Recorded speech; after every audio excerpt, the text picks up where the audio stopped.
Hi, j'espère que vous allez bien. On se retrouve aujourd'hui dans une nouvelle vidéo parce que, comme vous l'aurez vu au titre ou pas forcément, j'avais envie qu'on fasse un petit point sur mon opération de la thyroïde que vous voyez juste ici. Si cette vidéo vous intéresse, je vous laisse avec la suite.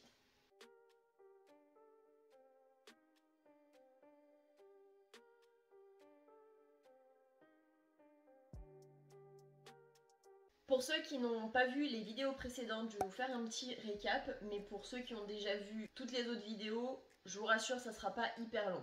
Alors déjà, ça fait 9 mois que je me suis fait opérer, donc voilà la cicatrice, elle est énorme, moi je trouve personnellement, mais au niveau de l'aspect et de la couleur, elle est quand même assez belle, elle n'est pas encore assez claire à mon goût, mais ça va de mieux en mieux, donc c'est quelque chose d'assez long, donc ne vous attendez pas à ce que ça parte en peu de temps. Mais ce qui est positif, en tout cas ce qui était positif pour moi, c'est que ça n'était pas douloureux. Bref, alors d'abord ce qu'il faut savoir, c'est que ma mère avait un nodule de 3 cm pile au niveau de la gorge, donc elle avait un... En fait, on voyait pas la différence entre son menton et sa gorge. Donc comment vous dire que déjà, c'était pas top.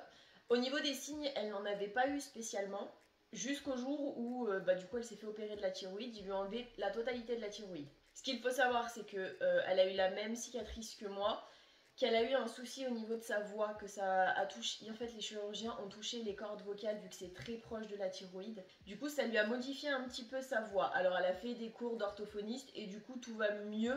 Elle a quasiment retrouvé sa voix, mais les premiers temps, elle pouvait pas crier, elle pouvait rien faire. Soit ça revient tout seul, soit faut faire des cours d'orthophoniste. Mais en général, votre médecin ou votre endocrino vous guide là-dessus, la plupart du temps. Sauf si bien sûr faut les relancer, mais dans ce cas-là, c'est autre chose. Donc elle s'est fait opérer. Suite à ça, moi j'ai commencé à prendre du poids. Donc du coup, on a commencé à me faire suivre aussi par rapport à ça, donc avec des prises de sang TSH et des échographies thyroïdiennes tous les ans. On s'est rendu compte que j'avais un micronodule au niveau du lobe gauche, donc là où ils m'ont opéré. On a laissé couler pendant des années. Au niveau de la TSH, elle n'était pas spécialement bonne, parce qu'en principe, les personnes normales, c'est en général aux alentours de 2. Mais en général, c'est entre 0,5 et 4,5. 4,5 en général, c'est vraiment le max. Moi, j'étais toujours aux alentours de 4,5, donc je dépassais pas ou voire très peu. Le problème qui se posait, c'est que je pouvais pas perdre de poids. Enfin, en gros, je prenais du poids jusqu'à un certain stade et après je prenais plus et je perdais pas non plus. Donc super. Peu importe ce que je faisais. Jusqu'au moment où, en 2022, janvier 2022, je fasse une cytoponction. Où le problème avec les cytoponctions, alors il y a deux options qui s'offrent à vous. La première, c'est le nodule fait plus de 15 mm de diamètre et dans ce cas-là, ils vous endorment la zone et ils vous mettent une aiguille, donc du coup qui sont obligés de tourner pour récupérer ce qu'il y a à l'intérieur pour voir au niveau des cellules si c'est des bonnes cellules ou des mauvaises. Dans tous les cas, s'ils ont un doute au niveau des cellules de l'intérieur, ils préfèrent vous renvoyer vers un endocrino qui voit s'il faut opérer ou pas. Mais en général, quand ils ont un doute, vaut mieux se faire opérer. Ma solution à moi, vu que mon micronodule faisait moins de 15 mm de diamètre, ils ne m'ont pas endormi et ils m'ont planté 3 aiguilles, l'une après l'autre, et chaque petite aiguille, il faisait ça. Sans bouger ici, ils faisaient comme ça. Ils allaient hyper loin et ils s'amusaient à tourner. Alors comment vous dire que si vous êtes endormi, ça doit être moins chiant. Mais quand vous n'êtes pas endormi, vous douillez votre race. Que moi, déjà ça s'est pas bien passé parce que le gars qui m'a fait ça, comment vous dire que j'avais qu'une envie, c'était de le buter. Il me regarde, il me dit mais vous inquiétez pas, ça fait moins mal qu'un accouchement.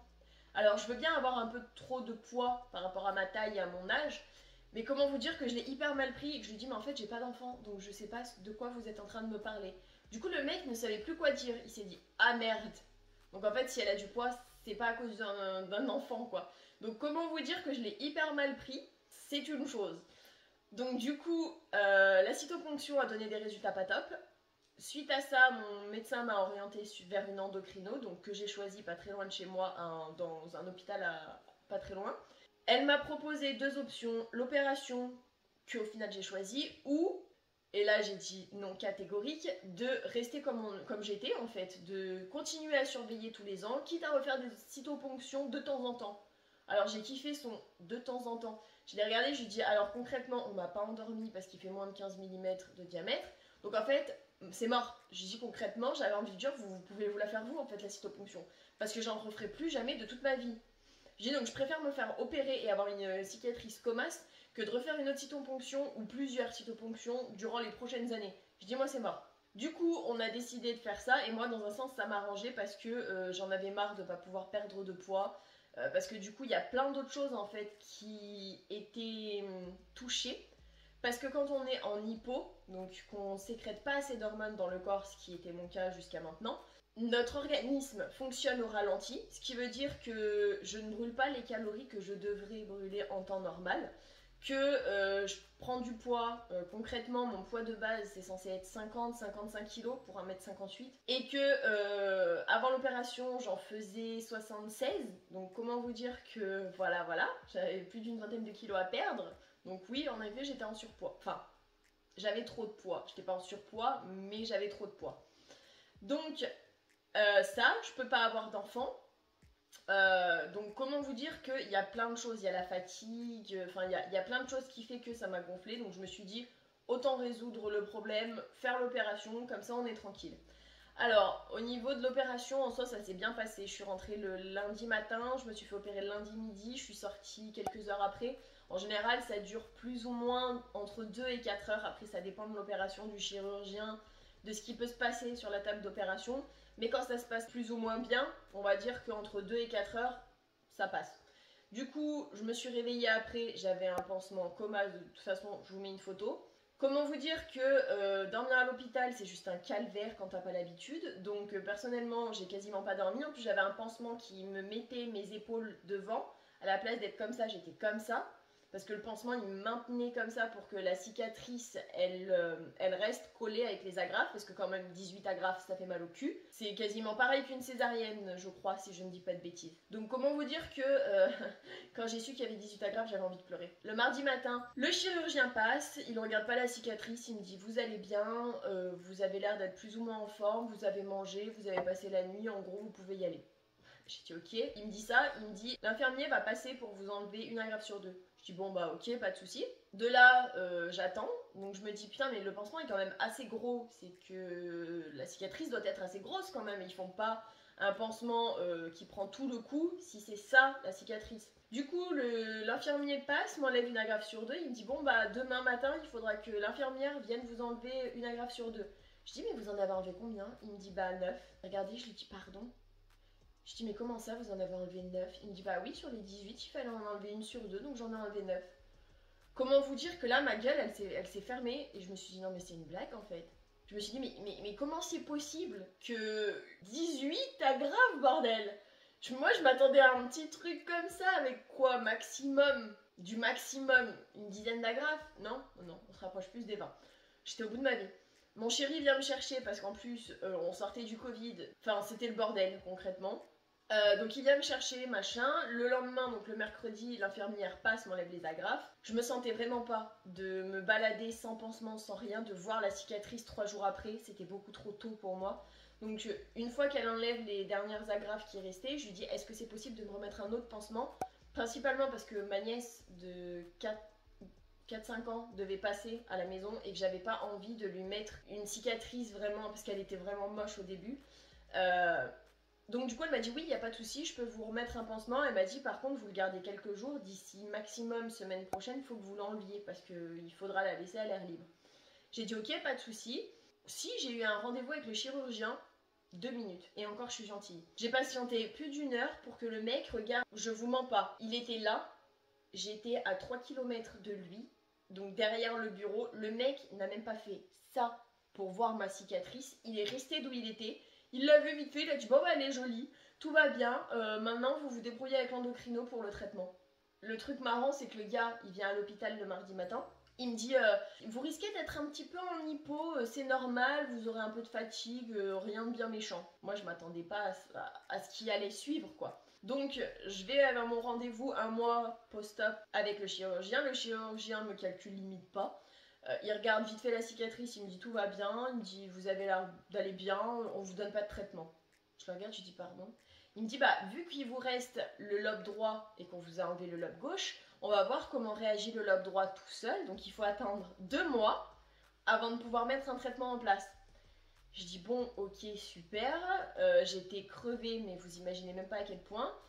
Personne ne m'avait absolument rien dit sur tout ce qui allait arriver après l'opération. Donc là, déjà, je pouvais pas conduire parce que j'avais une boule au niveau juste au-dessus de la cicatrice à ce niveau-là qui tirait sur tout le cou, ce qui veut dire que je pouvais même pas faire ça. Donc vous imaginez conduire, je pouvais pas. Fatigue plus. Donc je fais une prise de sang TSH, au final j'étais à 5,5. Alors il y a des personnes, c'est bien pire que moi, je peux le concevoir, il n'y a pas de souci. Être à plus de 5, c'est déjà une autre... Enfin, moi j'étais à 5 et c'était un calvaire. Le premier mois, quand je vous dis que j'étais fatiguée, c'est que je me levais du lit, je me mettais sur le canapé, je pouvais même pas, ne serait-ce que passer Swiffer, que de vider le lave-vaisselle ou de faire tourner une machine et de l'étendre. Je pouvais même pas faire ça. Ou sinon, il fallait que je me repose pendant je sais pas combien de temps. Donc, gros calvaire. Le chirurgien ne m'a pas dit il faut hydrater la cicatrice ou pas. Il m'a juste dit cachez-vous du soleil. Il faut pas qu'elle prenne le soleil, sinon elle va être moche, en gros. Il m'a pas dit dans combien de temps je pouvais reprendre le sport. Rien. Absolument rien. Le gars ne m'a dit que dalle. Ce qu'il faut savoir par rapport aux opérations de la thyroïde, selon les statistiques, il y a 25% de malchance, entre guillemets, qu'il y ait des complications lors de l'opération. Donc c'est ce que je disais tout à l'heure. Ça peut durer plus ou moins de temps. Alors après, ça peut être des complications plus ou moins graves selon votre état de santé, selon ce que vous faites dans votre vie, si votre vie est saine, comment va réagir votre corps. C'est vraiment, chaque personne est différente et réagit différemment. Et il y a 50% des personnes, la plupart du temps, qui ont des problèmes au niveau des micronutriments, qui n'ont pas assez de calcium, pas assez de fer, même si le taux peut aller bien. Il y a des moments où il y a des personnes, en tout cas, qui peuvent avoir ce genre de problème. Donc quand c'est comme ça, n'hésitez pas à demander soit à votre endocrino, soit à votre médecin, une prise de sang, non pas TSH. Enfin, TSH, c'est toujours bien d'en faire une, histoire d'être tranquille. Mais n'hésitez pas à demander à votre médecin ou à votre endocrino de vous prescrire une prise de sang pour voir tout ce qui est globules, tout ce qui est fer, tout ce qui est calcium, si vraiment tout ce qu'il y a à l'intérieur du corps fonctionne plus ou moins bien chez vous. Parce que il peut y avoir des moments où vous êtes plus fatigué que d'autres, il peut y avoir des moments où vous sentez qu'il y a un truc qui cloche ou des choses comme ça. Il ne faut vraiment pas hésiter à demander ça à son médecin ou à son endocrino quand vous voyez que vraiment ça va pas. La plupart du temps, il y a une personne sur 3 qui ont des problèmes au niveau de la voix, qui se déclenchent rapidement en général et qui durent plus ou moins de temps. Alors moi je sais que on m'avait dit, je crois, que si au bout d'un mois la voix n'était pas revenue, alors après il faut pas forcer sur la voix. Si votre voix elle est pas normale ou vraiment pas à parler, alors déjà ne plus parler du tout. Il faut reposer ses cordes vocales, prendre du miel, prendre tout ce qui peut faire du bien à la gorge et essayer de parler le moins possible. Alors le problème avec cette opération, c'est qu'il vous donne 15 jours d'arrêt. Heureusement que j'étais au chômage à ce moment-là, et que je le suis toujours d'ailleurs. Parce que comment vous dire que 15 jours d'arrêt, c'est que dalle. Surtout qu'en plus, la sécu, ils m'ont payé, je me suis arrêtée 15 jours au mois de juillet, du 4 au 19, ils m'ont payé mi-septembre. Donc comment vous dire que j'étais financièrement dans la merde, parce que du coup j'avais pas eu j'avais eu 15 jours de droit de chômage, sauf que bah du coup les 15 jours restants, je les ai eu que au mois de septembre, donc j'étais un petit peu au bout de ma vie. Heureusement que mon chéri, je vivais pas toute seule et que j'avais pas tout à charge, parce que sinon j'aurais été dans la merde. Du coup, au niveau de la cicatrice, ce qu'il faut savoir, c'est qu'il y a plusieurs méthodes pour enlever la thyroïde, que ce soit totale ou partielle. Il y a la méthode standard, donc voilà. Et il y a d'autres méthodes, mais qui sont moins pratiquées par les chirurgiens, donc qui ont peut-être plus de risques. Après, si vous allez dans un endroit assez grand, genre Grenoble, Lyon, Marseille, Paris, etc., il est possible qu'il y ait une plus haute technologie qui puisse faire en sorte que vous ayez une moins grande cicatrice. Moi, personnellement, je suis allée à Bourgoin-Jallieu dans l'Isère. Donc comment vous dire que c'est pas un petit bled, mais par rapport à des grandes villes comme Lyon, c'est petit. Donc moi, ils m'ont fait le truc standard qu'ils font à tout le monde. Du coup, une fois que je suis rentrée à la maison, en ce qui concerne le retour à la maison, donc pour dormir, comment vous dire que c'est très compliqué, parce que, bah en fait, personnellement, je pense que tout le monde a dû avoir ça, tous ceux qui se sont fait opérer de la thyroïde en tout cas, j'ai eu peur que ma cicatrice s'ouvre, parce qu'en fait, vu qu'ils enlèvent 3 jours après l'opération, au début, moi j'ai gardé le pansement, donc ça allait, enfin en gros, pendant une semaine, j'avais quelque chose sur le cou. Sauf que quand j'ai enlevé le pansement, j'avais quand même peur de mal me positionner, de trop tirer sur le cou ou des choses comme ça en fait. Et du coup, au niveau de l'endormissement, c'est hyper compliqué. Parce que moi d'habitude je dors sur le côté, donc en fait je pouvais pas. Dormir sur le dos, ça faisait tirer la cicatrice, je pouvais pas. Dormir sur le ventre, la cicatrice du coup elle frotte sur l'oreiller, je pouvais pas. Donc comment vous dire que vous allez galérer pour essayer de trouver une position pour dormir, mais c'est faisable, concrètement c'est faisable. Je sais que personnellement je me réveillais plusieurs fois dans la nuit, mais au bout d'un moment ça redevient normal. Maintenant je dors sur le ventre, il n'y a pas de souci, mais bon ça fait 9 mois quoi. Du coup, au bout de 2 mois, donc j'ai eu rendez-vous avec mon endocrino qui a mis en place du lévothyrox. Donc on a commencé avec 25 mg. Quand on commence, il faut toujours commencer avec le minimum. Donc elle m'a mis 25 mg par jour toute la semaine, plus une prise de sang TSH à faire 6 semaines après pour voir comment ça évolue. Sauf que l'erreur qu'elle a faite, c'est qu'elle m'a orientée vers mon médecin. Si votre endocrino vous renvoie vers votre médecin et vous dit vous voyez avec lui, méfiez-vous, parce que mon médecin, j'ai commencé en septembre à prendre du lévothyrox. Ce qui s'est passé, c'est que mon endocrino m'a mis à 25 mg par jour. Ma prise de sang 6 semaines après était toujours aussi pourrie, donc mon médecin a augmenté le week-end, donc il m'a mis à 50 grammes le samedi et le dimanche. En décembre, donc 6 semaines après l'augmentation, quand j'ai fait ma prise de sang, allez savoir pourquoi, elle était bonne. Du coup, il voulait pas me remettre une autre prise de sang. Il voulait pas qu'on se revoie avant au moins 6 mois. Je lui ai dit non. Je lui ai dit concrètement, je ne me sens pas. Oui, mon taux est bon, mais physiquement, j'ai pas l'impression que mon taux est bon. Il m'a dit oui, mais ça met du temps. Je dis non, en fait, j'en ai rien à cirer de votre ressenti à la con. Je dis c'est moi qui ai des problèmes. C'est moi qui entends mon corps, qui sent mon corps qui va pas bien. Je dis donc non. Il me dit bon, bah dans ce cas-là, on fait une prise de sang TSH dans 2 mois. Je dis bon, bah ok, j'ai pas le choix. Prise de sang TSH mi-février, pourri. Du coup, il me dit, on augmente, jeudi, vendredi, tu mets à 50 en plus du samedi, dimanche. Je dis, mais on peut pas augmenter plus. Il me dit non. Je dis, bon, bah, ok. Donc, il augmente, toujours rien. Fatigué, pas de perte de poids, que dalle. Fin mars, j'en avais marre d'attendre les 2 mois parce que du coup, il m'a refoutu une TSH 2 mois après, alors que c'est 6 semaines, donc déjà, je perdais 15 jours. J'ai dit, fuck, au bout d'un moment, j'en ai eu ras le cul. J'ai envoyé un mail à mon endocrino fin mars. Je lui ai dit, écoutez, j'en ai marre en fait, ça fait 7 mois que je prends le traitement, je suis à 50 mg 4 jours dans la semaine, sachant que ce qu'il faut savoir, c'est que j'ai fait de la merde moi aussi, c'est que j'ai voulu augmenter toute seule. Quelque chose qu'il faut absolument pas faire. Donc en gros, j'ai dit à mon endocrino que j'étais à 50 toute la semaine. Elle me dit, mais quand je vous ai vu en septembre, je vous ai mis à 25 toute la semaine. Je dis oui, mon médecin il veut augmenter de 25, 2 jours par-ci, 2 jours par-là. Je dis moi j'en ai marre en fait d'attendre. Elle me dit mais pourquoi il fait ça? Elle me dit c'est pour les personnes âgées en fait qu'on fait ça, à augmenter à petite dose de temps en temps. Elle me dit vous êtes jeune, il n'y a pas de raison de ne pas vous augmenter votre traitement. Elle me dit ça, je dis bon bah ok. Elle me dit écoutez, ça fait 6 semaines que vous avez modifié votre traitement, je lui dis oui. Elle me dit bah faites la prise de sang, on va voir ce que ça donne. Je fais la prise de sang, elle est bonne. Je me dis bon, bah peut-être que mon ressenti est pas le bon et que ça va venir au fur et à mesure. Elle me dit écoutez, on refait une prise de sang dans 2 mois pour voir ce que ça donne. Continuez à faire votre life. Sauf que ce qu'on ne m'a pas dit, enfin ce que personne ne m'a dit, c'est les choses que quand on est en hypothyroïdie, qu'on ne sécrète pas assez d'hormones, il y a des choses au niveau de la nutrition à éviter, voire carrément à enlever. Et que ça, personne ne m'a rien dit. Ce qui veut dire que moi, concrètement, pour aller à la salle de sport, parce que j'y vais 5 fois par semaine et que je vois pas de résultat, donc comment vous dire que déjà ça me fout les boules, on m'a pas dit, il faut que tu évites le thé. Donc déjà le thé, je savais pas qu'il fallait que j'y évite. Le café, j'en bois pas énormément, donc en soi je m'en fous, mais il faut pas boire de café quand on est en hypo, parce que ça dérègle tout le bordel qu'il y a à l'intérieur. Faut pas manger, il y a certains légumes qu'il faut éviter. Donc, comment vous dire que quand j'ai fait mes recherches, je suis tombée sur le cul, parce que je me casse les fesses à manger tous les soirs des légumes pour avoir mon apport journalier en légumes, et que les brocolis, les choux-fleurs, et tout ce qui est en rapport avec les choux, donc choux de Bruxelles, choux machin, faut y éviter, voire à la rigueur on peut une fois dans la semaine. Sauf que moi j'en mangeais 5 fois par semaine. Tous les jours de la semaine où j'allais à la salle, je me cassais les fesses à bouffer des légumes qui au final me foutaient la merde dans ma thyroïde.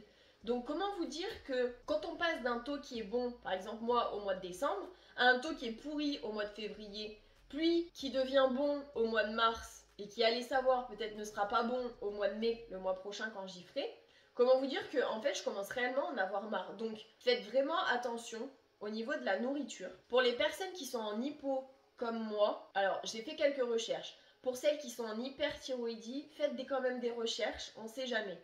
Mais pour ceux qui sont en hypo comme moi, il y a plein de choses à mettre dans vos habitudes alimentaires pour que ça aille mieux. Donc il y a plusieurs catégories d'aliments qu'il faut incorporer dans l'alimentation. Par exemple, il faut rajouter du sélénium qui aide, du coup, toutes les catégories que je vais dire, ça aide à la thyroïde. Tout ce qui est en rapport avec tout ce qui a du sélénium dedans, donc il y a des poissons comme la lotte, il y a du thon, le cabillaud, le maquereau, le lieu noir. Ça, c'est quelque chose qui est riche en sélénium, donc il faut y mettre dans l'alimentation. C'est quelque chose quand même d'assez important. Après, il y a des noix du Brésil qu'on peut pour du sélénium. Il y a aussi les œufs, le crabe, les écrevisses. Ça peut être bon. Après, il ne faut pas non plus en manger tous les jours, hein. Mais une fois de temps en temps dans la semaine, ça peut être. Après, il faut aussi bien intégrer tout ce qui est riche en iode, qui aide aussi tout ce qui est en rapport avec la thyroïde. Genre les feuilles de nori qu'on voit dans les sushis, c'est des feuilles d'algues en fait. Ça, c'est super bon. Moi, je sais que j'aime bien les manger comme ça. Il y a les fruits de mer qu'il faut rajouter. Il y a le foie de morue. Alors ça, personnellement, je suis pas hyper fan, donc je vais pas le rajouter. Mais il y a plein d'autres choses. Il y a des poissons qu'on peut rajouter. Style des œufs de saumon, du cabillaud, de l'aigle fin, haddock, morue, merlan, thon. Les œufs aussi, ça aide beaucoup. Et pour l'iode, il y en a dans tout ce qui est produits laitiers. Donc pour ceux qui sont véganes, ça risque de pas être top. Mais tout ce qui est produits laitiers, alors il paraît que c'est bon. Ensuite, il faut rajouter une catégorie qui est le zinc. Donc pour avoir du zinc, il faut manger des aliments tels que l'huître. Alors l'huître, c'est pas tout le monde qui aime. Il y a le germe de blé qui est bon aussi. Le crabe, la langouste, tout ce qui est en rapport avec le bœuf. La levure alimentaire, style quand vous mettez dans les salades ou des choses comme ça. Tout ce qui est en rapport avec le son de blé, donc du blé. Tout ce qui est sésame, graines de courge, choses comme ça, c'est aussi très bon pour l'organisme, mais surtout riche en zinc. Il y a le magnésium qui est aussi très important. La seule chose que j'ai trouvée qui pourrait être riche en magnésium, c'est le chocolat noir. Donc il faudrait en consommer assez régulièrement, je pense. Après, il ne faut pas non plus être dans l'excès, mais ça peut être bon pour l'organisme. Et tout ce qui est riche en calcium, ce qui veut dire les amandes, c'est riche en calcium apparemment. Tout ce qui est laitier, il y a du calcium aussi dedans, donc ça peut vraiment aider. Et tout ce qui fout la merde avec cette petite chose, donc comme je le disais tout à l'heure, il y a tous les types de choux, donc choux de Bruxelles, choux-fleurs, etc. Les brocolis. Alors, ce qui me fait rire, c'est qu'il y a marqué qu'on peut en consommer si c'est cuit une fois de temps en temps, donc en gros une fois par semaine. Par contre, à bannir les radis, les patates douces, chose que je mangeais tout le temps, personnellement. Tout ce qui est en rapport avec le soja, moi je sais que le soir, je kiffais me faire un petit verre de soja chocolat, et ben je peux plus. Enfin, c'est à éviter, mais ça je ne le savais pas. Comme je disais, le café, le thé, les boissons énergisantes, les sodas, et bien évidemment l'alcool. Donc personnellement, j'ai essayé d'éviter tout ça. Pour le moment, en tout cas, j'ai pas à me plaindre. Je fais attention vraiment au niveau des aliments que je mange. Donc depuis quelques temps maintenant, je recalcule sur une application tout ce que je mange au niveau nutritif dans la journée pour en fait atteindre mon quota de kilocalories que je mange dans la journée. Après, ce qu'il ne faut pas faire, et ce que moi personnellement j'ai fait, il ne faut pas se sous-alimenter. Alors ça fait un bon moment maintenant que personnellement le matin je ne mange pas, je bois juste 2-3 petits trucs, genre un café au lait, enfin de la ricorée avec du jus de fruits. Le midi je mange mais en petite quantité, jusqu'à maintenant je me faisais genre 50 grammes de pâtes avec, je sais pas moi, 50 grammes de lardon, un peu de fromage ou des trucs comme ça, donc vraiment c'était pas assez. À 4 heures, ça dépend des fois je me fais des petits gâteaux à la con. Et le soir je mangeais une galette de légumes ou une soupe. Donc en fait, c'est vraiment pas bon de faire ça parce que je sous-alimente mon corps. Alors déjà qu'il fonctionne au ralenti, mais c'est encore pire si on fait ça. Du coup, ce que j'ai décidé de faire, en plus de changer mon alimentation dans le sens où je change les aliments que je mange pour éviter de la faire galérer Bichette, c'est que j'ai arrêté les aliments qu'il faut éviter et j'en ai incorporé d'autres qui peuvent aider la thyroïde. Et je fais attention de manger plus de 1000 calories par jour. Parce que jusqu'à maintenant, j'atteignais pas les 1000 calories et je me plaignais de ne pas perdre de poids. Donc j'essaye de faire ça.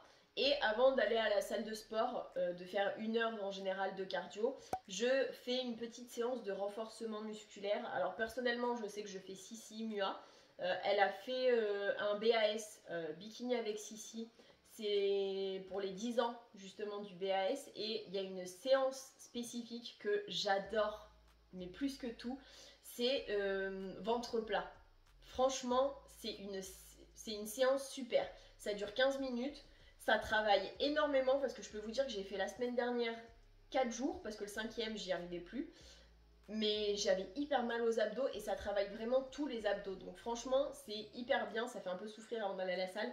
Mais bon, je crois que j'ai abordé tous les sujets dont je voulais vous parler. Si vous avez des questions, n'hésitez pas à m'y laisser dans les commentaires. J'essaie d'être assez réactive et de pouvoir répondre. Alors c'est selon mon expérience à moi, mais j'essaie d'y répondre le mieux possible selon mon expérience. J'espère que vous avez passé un bon moment en ma compagnie et que ça aura pu vous aider si vous avez ce genre de problème de thyroïde ou que vous êtes juste en hypo sans avoir d'opération de la thyroïde, ce qui arrive aussi. Il y a beaucoup de gens qui peuvent être en hypothyroïdie sans avoir eu d'opération, juste allez savoir pourquoi. Sachant qu'il y a l'hypothyroïdie, donc c'est ce que moi j'ai, mais il y a aussi l'hyperthyroïdie, donc c'est l'inverse, c'est qu'on sécrète trop d'hormones.